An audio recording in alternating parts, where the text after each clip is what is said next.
Some things that I've noticed online is that there's a saturation of copper coffee scoops as well as copper jewelry and just, the stamped metal labels and whatnot. And, I've dabbled with copper coil. I've made some jewelry. I've got scraps here. I've got scraps there that I save. I've used some with like knife making and just adornments and stuff like that, right? Feathers, all this kind of stuff. But today I was going to change my thinking about, how to use copper in the kitchen. And I have this piece of scrap that's 3 inches by 4 inches. Full disclosure, this is from a copper pipe that I flattened, but you can find something similar online. But the first thing that I want to do in order to get this project underway is to anneal the copper so that it's softer, so that it's easier to work with. And hopefully I can get a sweet sound bite of how to quench this guy. Or maybe it's too cold and we won't. Pretty lame, Millhouse. So I'm going to go ahead and start off. This is just a faux leather bag that I filled with sand. It's just to help dampen the sound, but also to help with my working surface. I created this hammer. It's like a Kazuchi type, Japanese inspired hammer. And this is my maiden voyage with it. I actually didn't make a video about this, but I did post an Instagram reel. So if you're interested in that, you can check that out. I would greatly appreciate it. And so the first thing I want to do is just to get some semblance of like a bowl shape, right? This is supposed to be like easy to work with in the hand, pretty small. And I'm just going to get that rough shape on the leather bag, and then I'm going to work the rest on my quote-unquote anvil.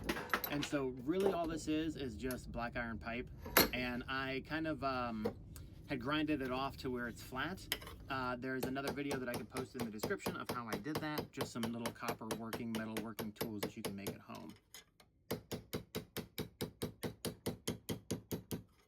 You'll notice here that I'm trying to just use the hammer in the same striking position every time, and I'm actually moving the copper. The hammer doesn't move as much as I would like per se, and that way that it just gets repetitive motion and it just helps work the copper a little bit more consistently. And at this point, I'm really getting the edges just kind of curled in. And again, we just want that really natural organic shape in the hand so that it feels good, and that also, there's just a consistent bowl shape here. I did notice that there was a bit of a divot whenever I was trying to flatten it out on the inside. And so this little guy, this striking surface is not going to be good enough. And I have my own little anvil that I created from railroad track, and that'll make quick work of it because of the flat surface there. And again, if you're interested in that video, I'll leave a link in the description for that as well.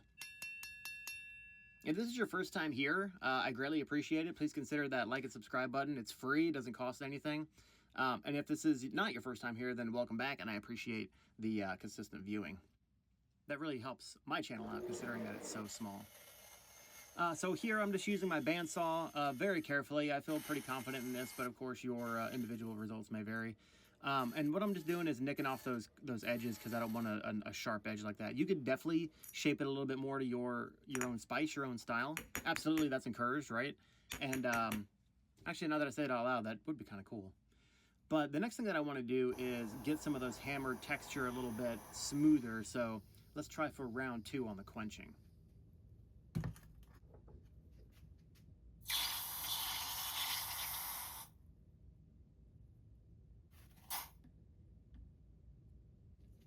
Oh yeah, that's very satisfying. Way more satisfying than the first round.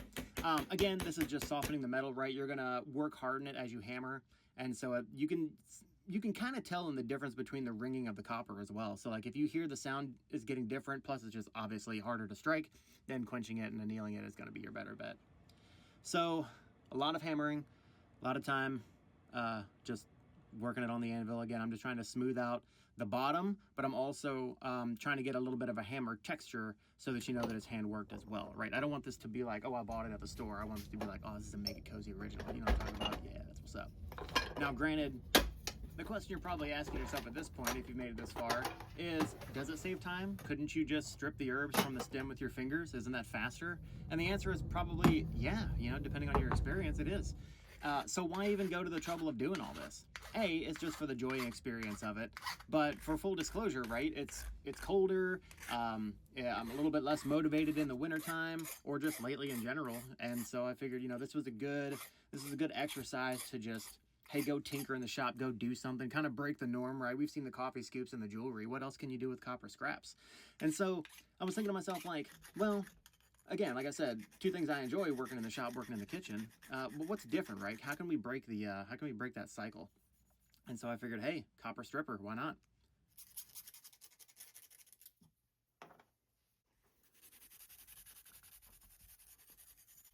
After using my files and some Scotch-Brite to get those harsh edges off, we're going to go ahead and utilize a little bit of movie magic so that I can go ahead and get the holes ready for stripping.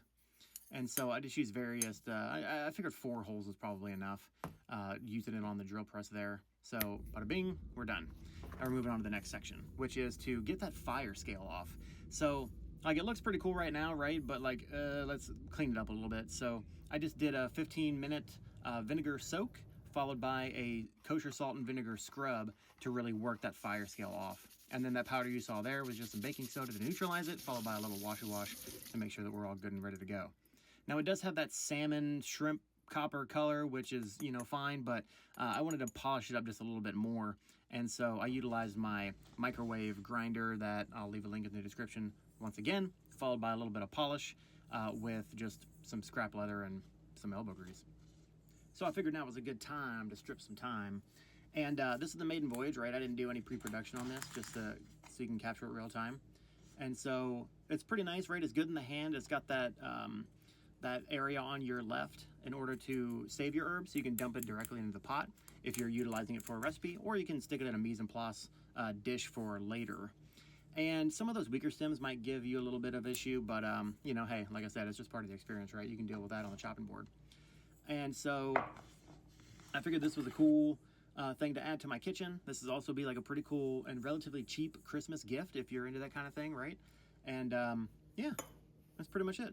I appreciate you watching. I'll catch you on the next one. Peace.